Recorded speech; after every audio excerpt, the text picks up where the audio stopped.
Thank you very much, Rabbi Hayon, for agreeing to teach in our pre-Shavuot Learn-A-Thon. It's been a great day, coming down to the last few hours. We thank you for your participation, and thank you for everyone joining as well. Looking forward to finishing strong. Rabbi Hayon, take it away. Thank you. Yeah, I appreciate the inclusion. I've had a chance to watch some sessions today. They've been really terrific and great to see some familiar names and faces on the screen, and looking forward to getting to know those of you I haven't met yet through a little bit of study together. I hope everyone's had a enriching and meaningful day of learning. However much of it you've enjoyed, we're getting closer and closer to Sinai, one step at a time. I'm glad that we are on the pathway together. So normally when I teach, I love for the setting to be a little bit more conversational than a lecture. So I'm going to do the best I can given the format that we're in tonight. There will be a half a dozen times that I'll want to pause to get people's input, questions, feedback, and when I do, I'll be sharing the text that we're learning from together on my screen. It will probably be easier for me to stop sharing the text when we go to conversation so I can see everyone's faces and get a sense if people are raising their hands or want to communicate, contribute to the conversation. As Rabbi Gelman said, there's a couple ways that we can do this. If you haven't been with us all day today, a couple ways you can contribute to our conversation. If you're on video, and I'd love to encourage you to be on video so that I can see your face while we're learning, if that's comfortable for you. If your video is on, you can just sort of give one of these or gesture wildly so I can see your interest in contributing. The other way you can do it is that down on your Zoom app in the Participants tab, if you click on that, there's an option that says Raise Hand. And if you want to raise your hand, I'll see that you're interested in sharing, and I will call on you when I get a second. And if you want to take a second to test that out now, you can do it with no fear of consequences. Make sure you can find where that tab is and find out how to raise and unraise your hand if you want to. There you go, Devin. I see you. You got it. Okay, Tesha, it looks like I see you. Okay, everybody's so good. All right, Raquel at the Fleischers, I see you there. David, you're good. Okay, man, bunch of pros here. Okay, this is really good. Everybody seems to know what they're doing. Okay, let's, you guys ready? Let's go. All right. So what we're going to be studying together tonight, the title of our session together for the next 45 or 50 minutes is Cisterns and Well-Springs. Subtitle: A First Century Story about learning Torah as adults. And I'll start right at the beginning by confessing that I've done a little bait and switch.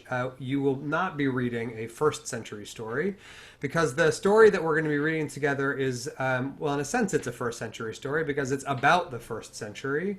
But the scholars indicate to us that it wasn't actually written during the first century. And I'm going to tell you what we are talking about. So the text that we're going to be learning this morning comes from a collection called Pirkei de Rabbi Eliezer. And it's a text that sort of purports to be written from and set in the first century. Now, the scholars who study this sort of thing, who have analyzed the language, the Hebrew language that's written in, some of the cultural, religious, halachic references that are made in the text, to them it's very clear that this text wasn't written in the first century. So when was it written? Well, our best guess, given the clues that we see in the story and some of the clues from the language, is that it's actually not from the Middle East, but instead from Europe. And they're guessing sometime in the second quarter of the 9th century. So we're guessing something around 825, 830, 835. And the best guess of scholars is that this is a text, although it's set in the Holy Land, this is a text that was written in Italy. So this is great. We're going to be doing a little bit of Italian Jewish exploration. Now, if you knew that you were going to Italy with me for the next 45 or 50 minutes, you would love to spend time in Italy during the 15th century. You might love to spend time in Italy in the 16th century. That was a great time to be in Italy. The 9th century, not so much.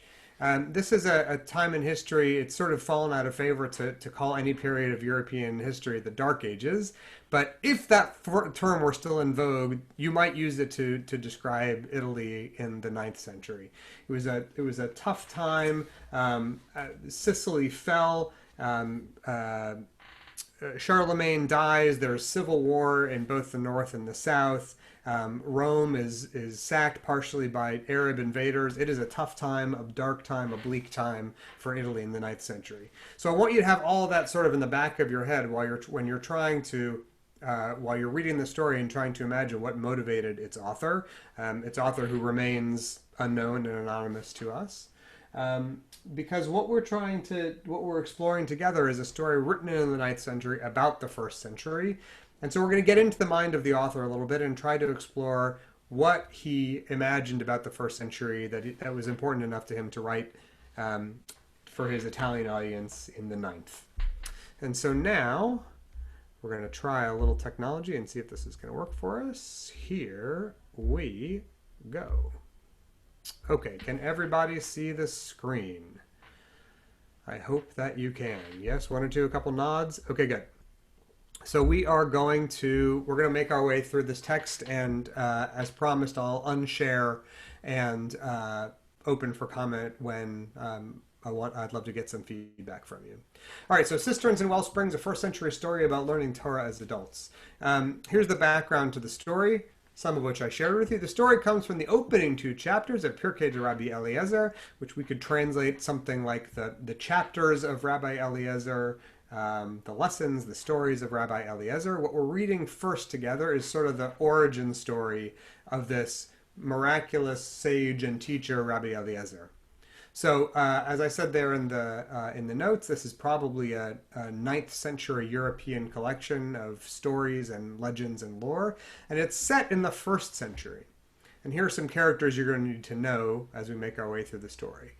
Hyrcanus was one of the richest landowners in the land of Israel, and Rabbi Yochanan ben Zakkai was the preeminent rabbi of the generation. So already before we read one word of the story, you can predict that there is going to be some kind of tension between the rabbi and the rich guy.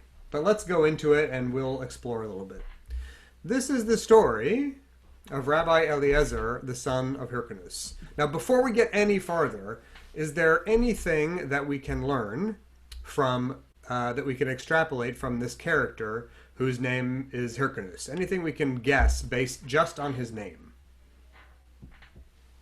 That's a real question. So if anyone wants to raise their hand or make an offer, I'll keep my eyes on the video chat. What do we know about Hyrcanus? What kind of name is Hyrcanus? I just saw a hand. Let's see. Ed, is that you? Okay, Ed.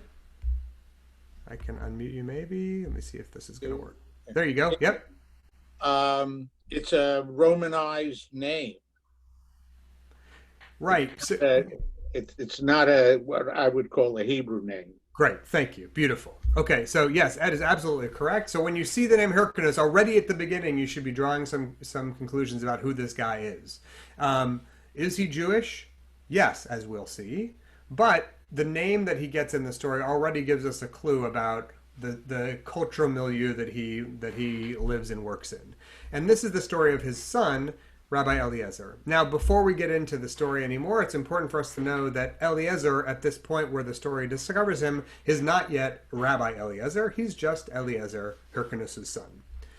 We're going to learn a little bit more about Hyrcanus. Here we go, as we go a bit farther. We learned that Hyrcanus, we already knew that he was wealthy, but we know that he makes his living in agriculture. Here we go. Hyrcanus had many plowmen, that's our next clue that he's a rich guy, who were plowing fertile soil. But Eliezer was plowing earth, his son. His son Eliezer was plowing earth that was full of stones. Eliezer sat down and wept. His father Hyrcanus said to him, "Oh, my son, why are you crying? Are you distressed because you are plowing stony land? Then I will have you plow the good soil with us." We'll pause here for a second. So we don't yet know very much about Hyrcanus. We can already we can make some guesses as his character starts to develop a little bit. I sort of imagine a piece of a photograph that goes into the chemicals in the darkroom that's slowly starting to come into focus. We're slowly starting to get some clues about his character. Now, if there was an actor reading these lines, he could read them with a certain kind of cynical, dismissive tone. He's sort of making fun of his wimpy kid who isn't able to plow the land that has stones in it. Or we can read Hyrcanus as a very sympathetic, caring father that just is worried about his kid who's crying and he wants to stop his sadness. I'm going to leave that question a little bit ambiguous for now. We'll get through the end of this paragraph and then discuss. So he offers to move him to a different plot of the farm so he can plow land that's a little bit softer. But after he does that, no sooner does he do that than Eliezer sits back down, this time on the good soil, and starts crying again. The father says to him the same line, "Oh, my son, why are you crying?" Now maybe he's getting a little bit concerned. Maybe he's a little bit less sympathetic. "What, you're crying now because you're plowing good soil? What kind of farmer's son are you?" "No," Eliezer answers. "Why then are you crying?" Hyrcanus says. "I weep only because I want to learn Torah." Now, this is the first time we've met Eliezer, so we don't know where this yearning for Torah has come from. And we're only just at the very beginning of our discovery of what his character is, what kind of a person, what kind of learner he's going to be. All we know so far is that there is this yearning inside of him to learn Torah.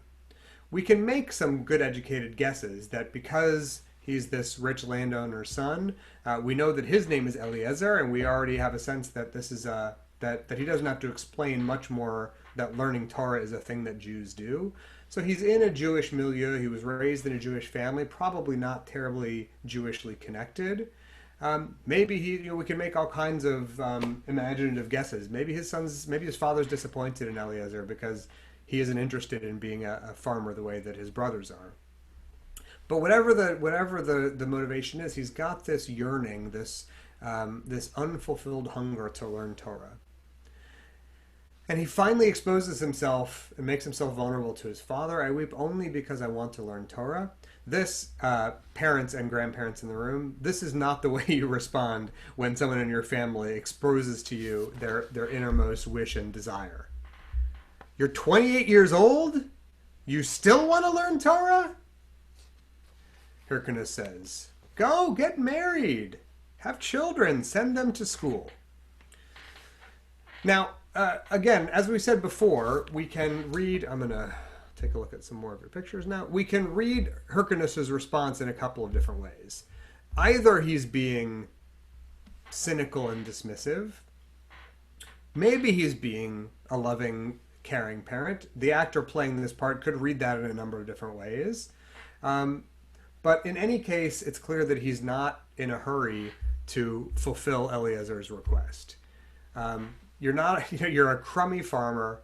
You're not going to be a great student. Just if you feel something inside yourself that's unfulfilled and still hungry, why don't you just go find a nice girl, settle down, make a family, have kids, and send them to school. Maybe what Hyrcanus is suggesting is that you can sort of fulfill your own yearning for Torah vicariously through your own kids.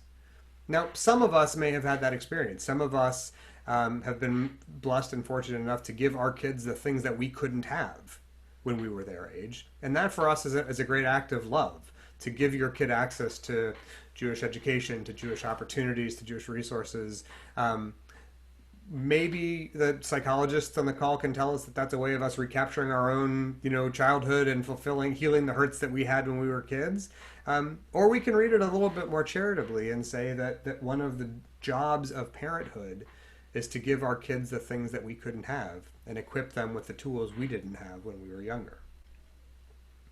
I'll open the floor now for just a second. Anyone want to chime in and offer suggestions or any preliminary impressions about Hyrcanus's character or Eliezer's? You can either raise hand through the participants tab or raise your actual hand and I'll keep my eyes open.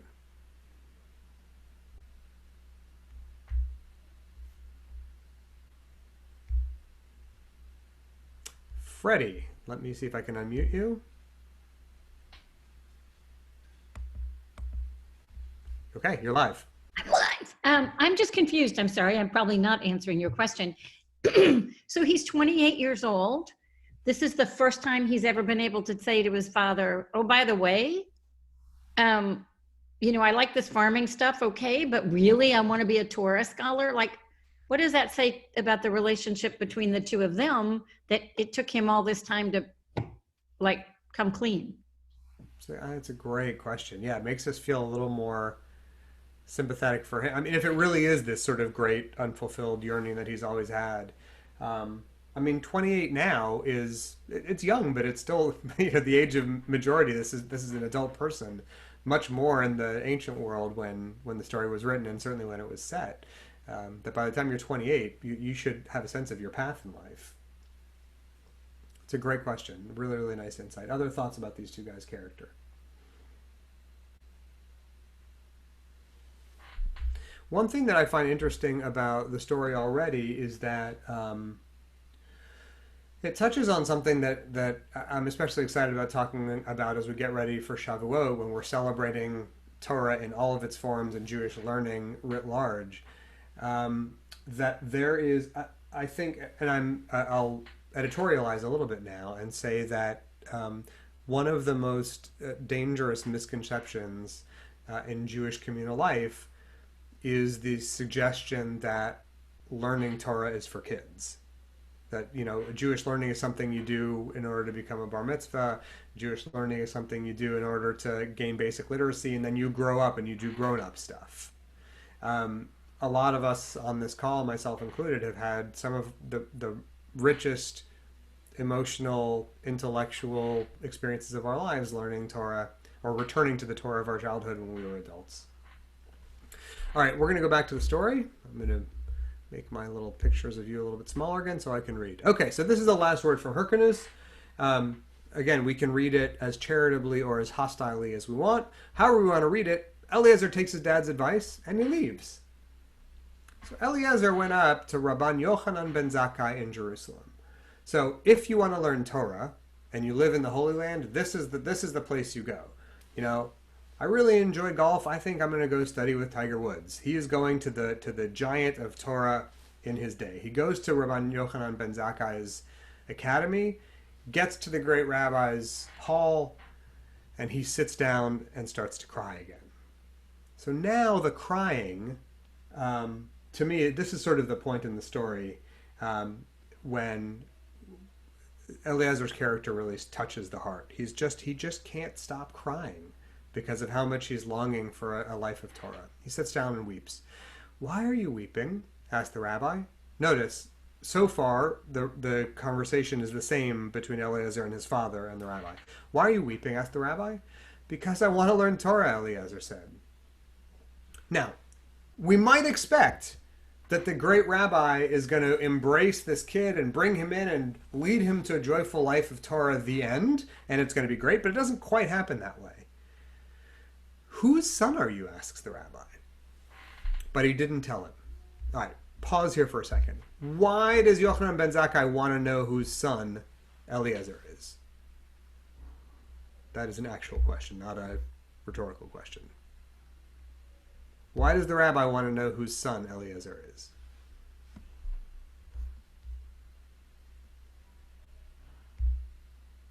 All right, Darlene, I see your hand. I just need to find your tab so that I can unmute you. I'm going to you. There you are. Okay, let's see if that works. Yep, you're good. Yeah, I think he's wondering why Eliezer doesn't know anything by now. Yeah, so maybe it's what's being hinted at here is one of the kind of traditional expectations that the obligation to teach somebody Torah devolves first on the parents. And what kind of home did you come from? Right, beautiful. What kind of home did you come from that you never learned Torah? Very good. Anyone else?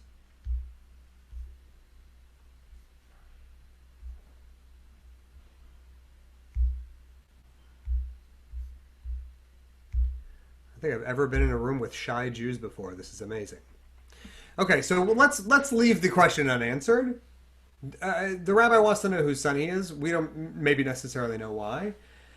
But what's also interesting is that Eliezer doesn't want to tell him. So if we're going on Darlene's hypothesis, maybe Eliezer is embarrassed by the question. Maybe the rabbi is sort of shaming him because the question is exposing that Eliezer didn't come from a pious family. And he wasn't able to get the Torah that he longed for in his own household. Maybe he doesn't want to prejudice the rabbi's instruction of him. The other thing, again, if we want to come at this with sort of a cynical reading, Eliezer is the rich guy's son who goes off to seek his fortune. Maybe this is his late adolescent rebellion, and he doesn't want to be known as Hyrcanus' son anymore. He wants to be his own man, and he knows that being the richest guy in the country's son is going to carry with it certain expectations, certain prejudices. Maybe he's worried that the rabbi is going to hit him up for a donation, but he doesn't tell him. He sort of keeps his parentage secret for now. And so the rabbi continues asking, have you never, again, like if you're a teacher that an eager student is approaching, you might consider a different approach than what Rabbi Yochanan ben Zakkai takes on.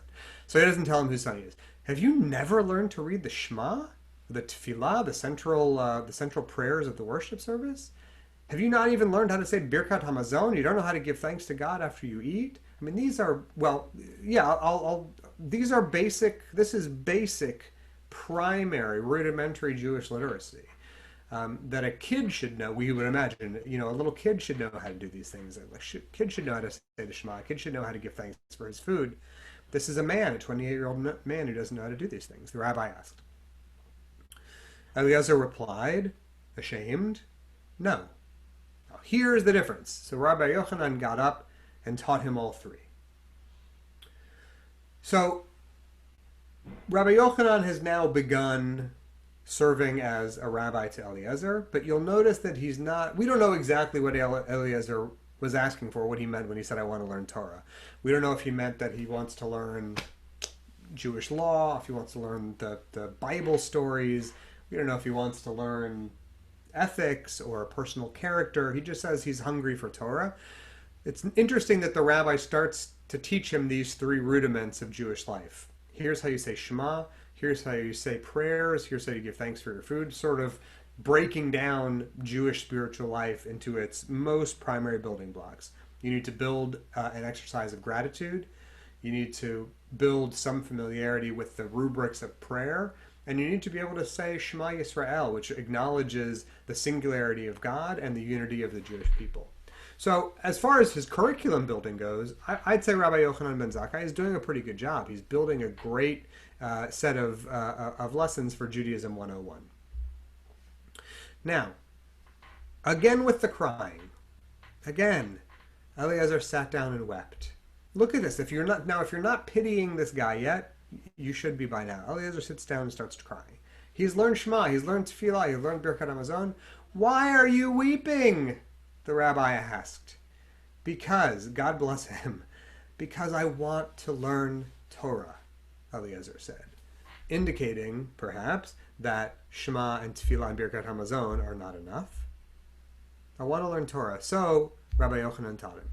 From that moment on, he taught him 2 halachot every day of the week, 2 pieces of Jewish law every day of the week. And then on Shabbat, Eliezer reviewed them and memorized them. So now look also what Yochanan is doing. So not only is he teaching him the rudiments of Jewish life, but he's starting to move from the 101 class to the 201 class. And he's giving his student Eliezer a sense of Jewish time, that during the week you relate to your study slightly differently. And then when Shabbat comes, it's time to move into review. All right, I'm going to pause again. Any thoughts, reflections, or questions from the gallery?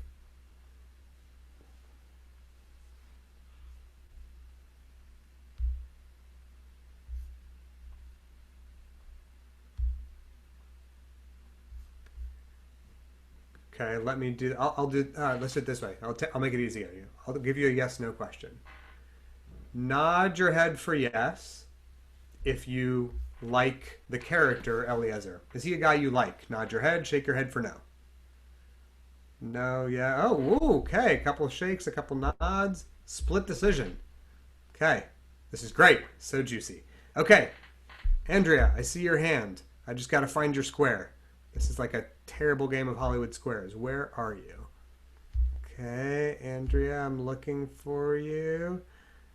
Okay, I'm looking. Oh, there you are. I see you. Okay. Okay. Is there any indication where he got this yearning from? if his father wasn't particularly observant and he didn't know anything, then where did it come from? You have a guess? This is remember, this is page 1, chapter 1, page 1 of the very beginning of the book. So maybe we can make some educated guesses about what the book wants us to think about Eliezer. Where did the yearning come from?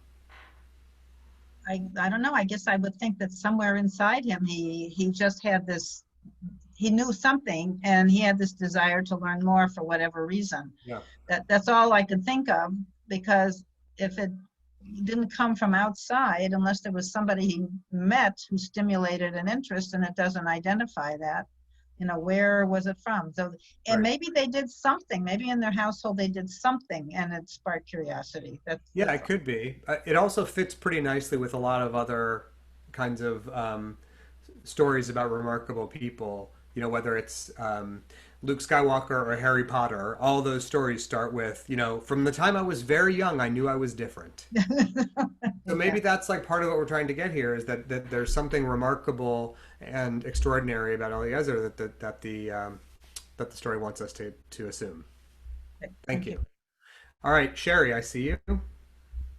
Can you hear me? Mm-hmm. Okay. I hope I'm wrong with this, but possibly could the Torah not be the Torah that we're thinking of, and he was told something else about the another kind of Torah that he wants to learn? Say more. I mean, I don't think it's a taboo question. What could it be? I don't know. I don't know. But maybe it's not the real Jewish Torah that he wants to learn. Could be. Maybe he's looking for something else, and his father or his family never taught him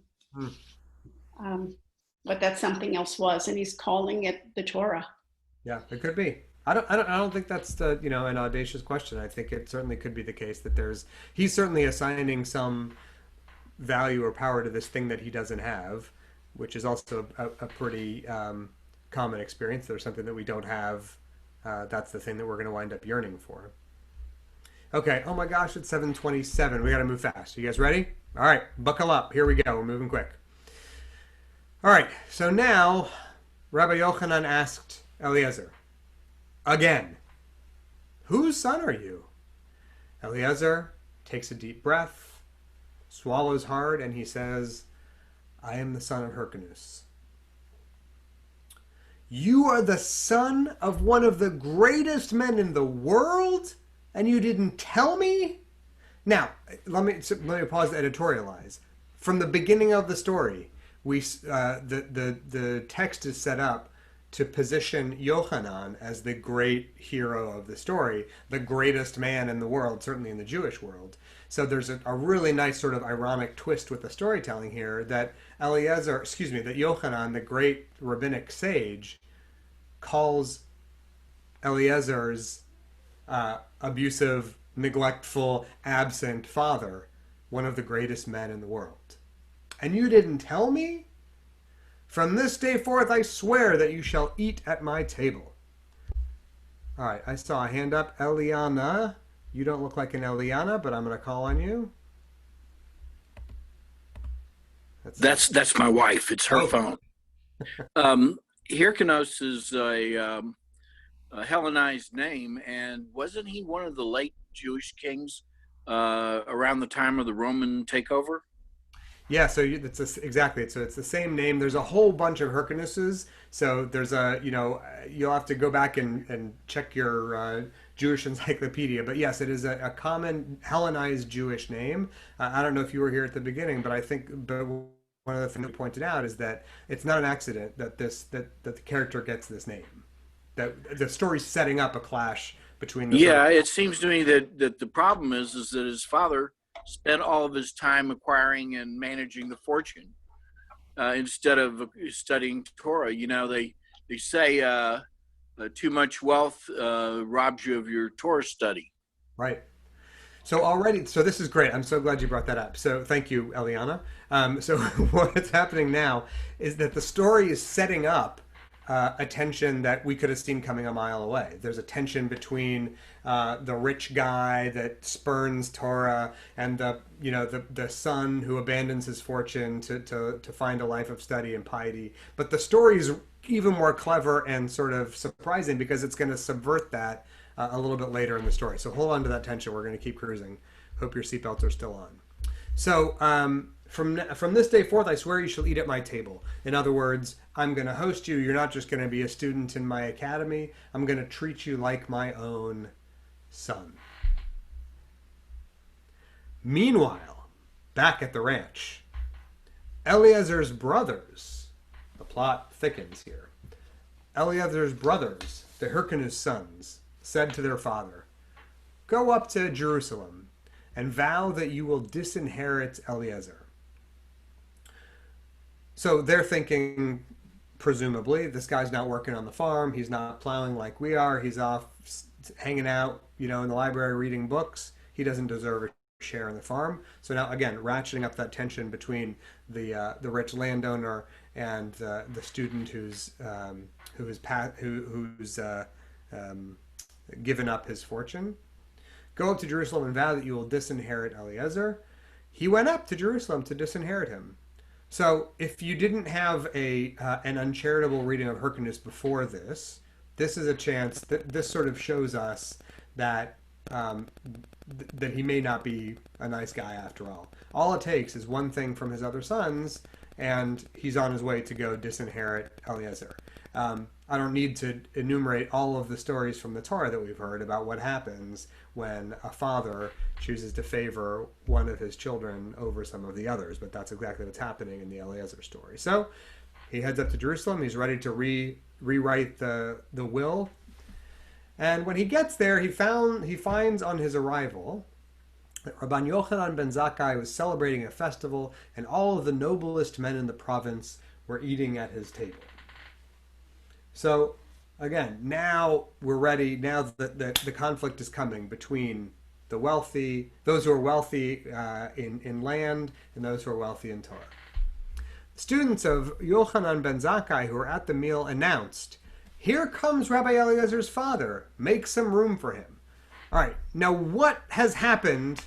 What interesting change has happened in the story just now? Sherry. Yeah, Eliezer is a rabbi. Look at that. Yes, without even announcing it, the story sort of slips in the fact that while we were at the cutscene watching Hyrcanus ride down the road to Jerusalem to disinherit his son, Rabbi Eliezer has become Rabbi Eliezer. And he's become enough of a fixture at Rabbi Yochanan's table that he's welcomed as a hero. He's given this hero's welcome on his way to Jerusalem because the rabbi and his guests don't know that he's on his way to disinherit Eliezer. All right, so the scene now is at Rabbi Yochanan's table. Here comes Rabbi Eliezer's father. Make some room for him. Now, we already saw back up here a moment ago that sitting at Rabbi Yochanan's table is an enormous honor. So, not only does Eliezer get a seat there, but they make room for his father, Hyrcanus. They made room at the table. Eliezer's father came to sit beside them. Rabbi Yochanan looked upon his student, Rabbi Eliezer, and he said to him, "Speak a word of Torah for us." Okay, look, and this is so great. Look how great this is. The tension is now at its boiling point. The dad is right there. The rabbi is right there. Rabbi Eliezer is stuck right in between the two of them. If you were making a movie out of this scene, you would put maybe Eliezer at one end of the table with the rabbi and his father on either ends. Maybe you put Yochanan at one end and Hyrcanus at the other end with the son in the middle, but it's all coming down to this moment. And Rabbi Yochanan ben Zakkai, maybe with a twinkle in his eye, says to his disciple, "Go on, Eliezer, teach us some Torah." Now we have to imagine what's going on in Hyrcanus's mind. We don't know how long it's been, by the way, that Eliezer's been learning with the rabbi and away from the family farm. But it's been long enough that Hyrcanus must remember that he left to learn Torah, and now in the dining room of the most famous rabbi in town, his son, who didn't know anything, and all he could do was sit on the ground and cry because he had no Torah in him at all, is being asked by Yochanan ben Zakkai to teach Torah at his own table. And here we go. Here's where we get the title of the story from.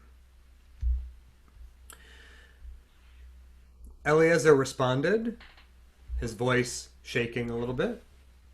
Let me give you an analogy.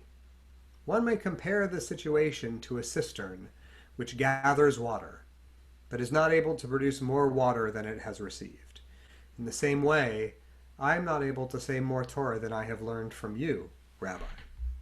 It's so one of the other things that makes this story so marvelous, such a terrific piece of literature, is that in the dozen or so lines that we've watched Eliezer develop as a character, he talks like a rabbi now.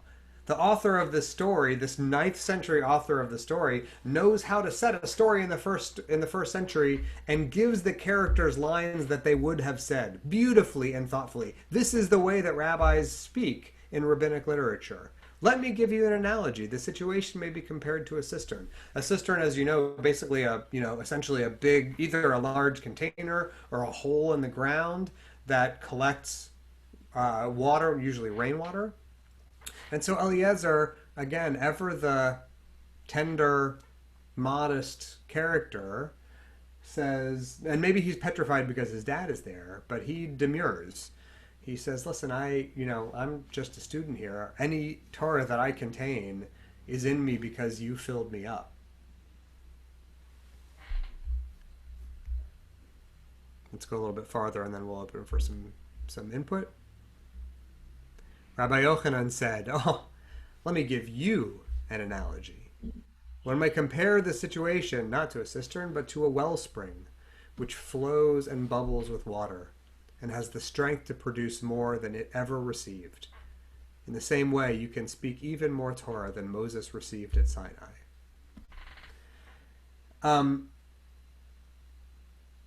What kind of a teacher is Yochanan ben Zakkai? What kind of a teacher is Rabbi Yochanan ben Zakkai? Sherry's giving a thumbs up. What kind of a teacher is this character? How would you describe him as a teacher? And maybe you've had a teacher in your life that you can compare this character to. Tell us what you know about Yochanan ben Zakkai as a teacher. Confidence. Sorry? I heard you, Sherry. He gives confidence, and he wants more. That he gives the student confidence. Okay? Yeah. What else? Yeah, what else?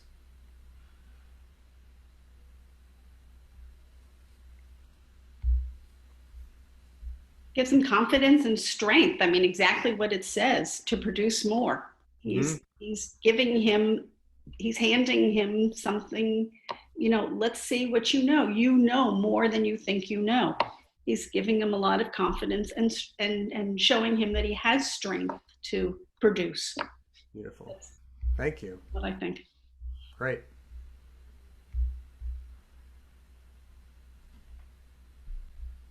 Rabbi, Yes. he is a teacher who gives honor to his students, even beyond his own honor, which is very rare. It's beautiful, right? It's a really beautiful thing. Yes.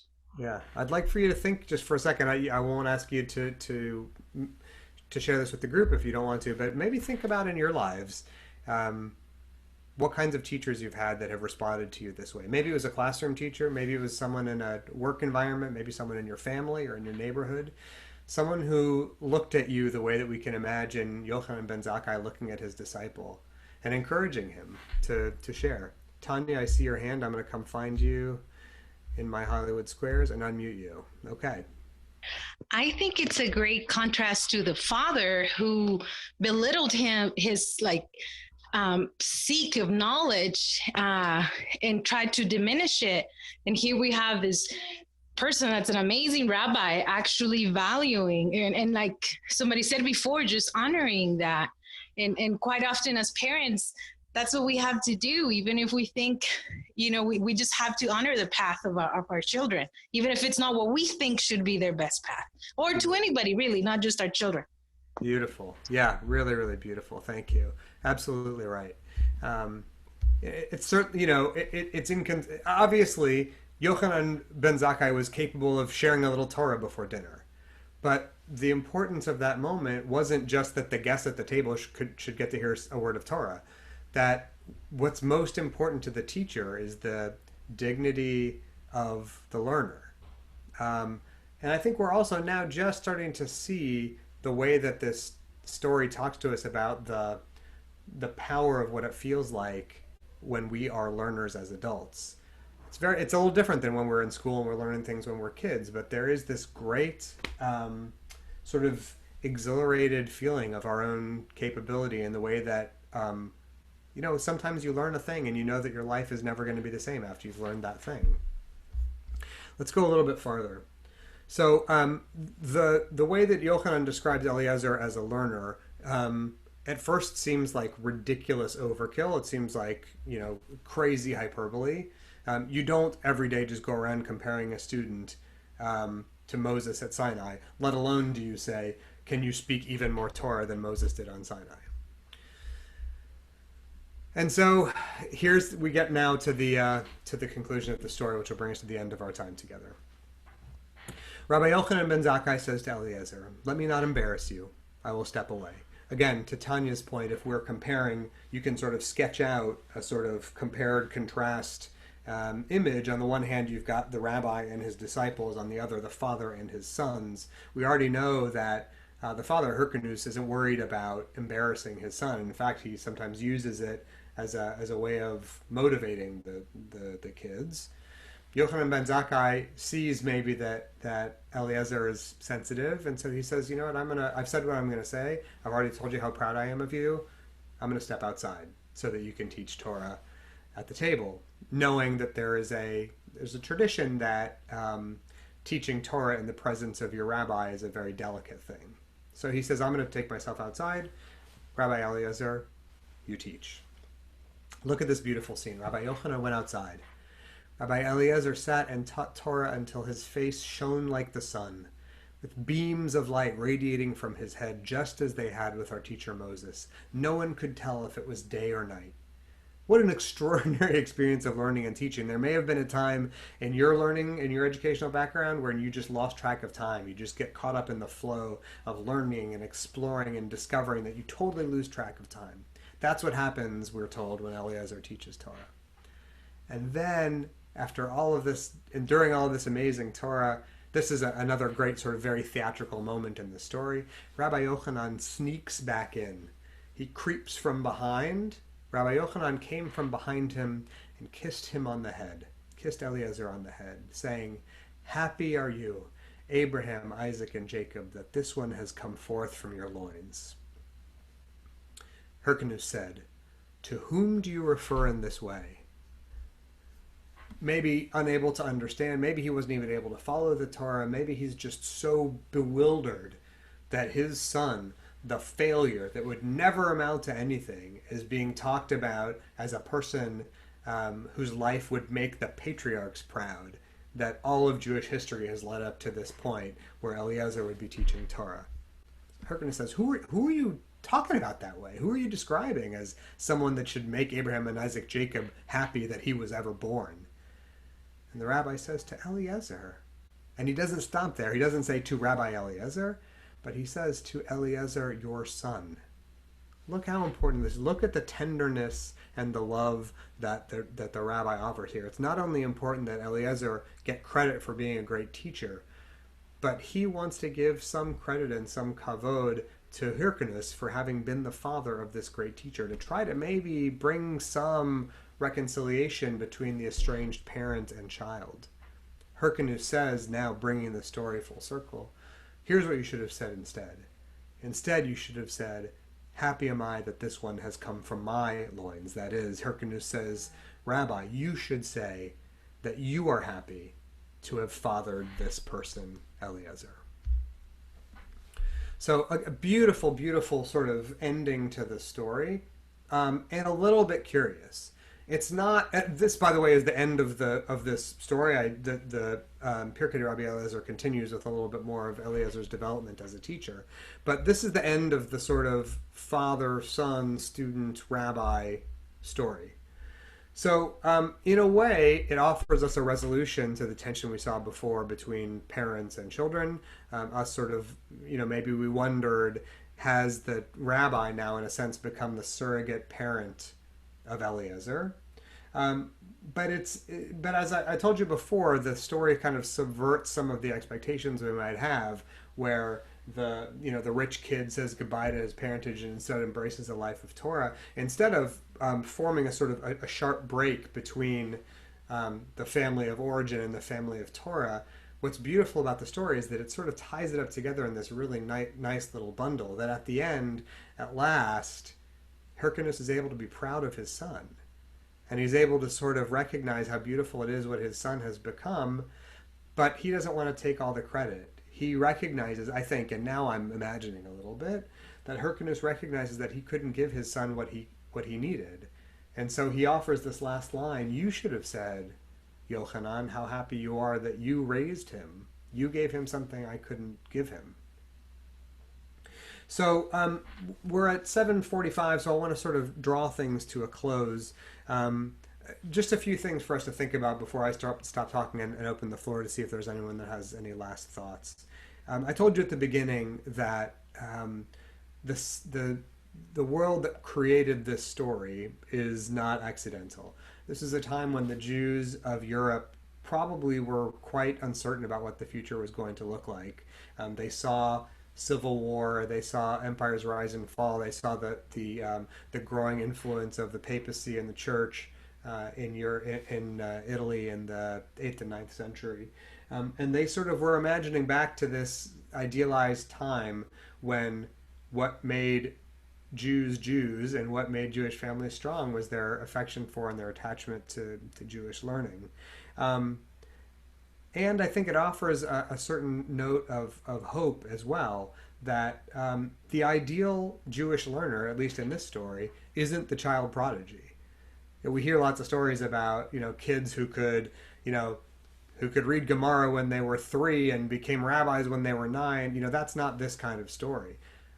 Eliezer couldn't become Rabbi Eliezer if it wasn't for his upbringing, adolescence, and young adulthood. He needed to be the man that he was in order to become the Jewish adult learner that he would be. And finally, in the end, what makes the story also so beautiful and so touching is the happy ending that at last this all-consuming inner yearning that Eliezer has had his whole life is finally fulfilled. He finally gets his hunger fed for Torah, and in a way that is beautiful, not self-aggrandizing, that's not vengeful toward the father who couldn't give him what he needed, but instead is sort of, we watch this person, Eliezer, become the fully realized learner that he'd always hoped to become. And so I will open the floor if anyone wants to offer some thoughts or reflections, feelings about the story, reflections, questions, anything y'all want to share before I sign off to your next teacher.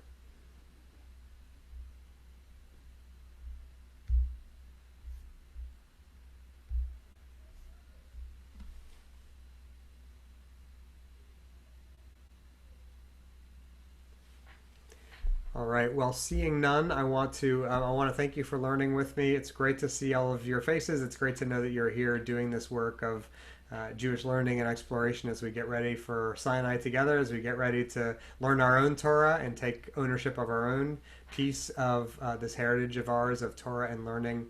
Really, really a great honor to be with you. Really grateful to Rabbi Gelman, to all those whose hard work went into organizing and making this terrific evening happen. It took a lot of behind-the-scenes logistics, you should know, so I hope you'll express your gratitude to them as well, and I'm deeply thankful to have gotten to share a little bit of Torah with all of you.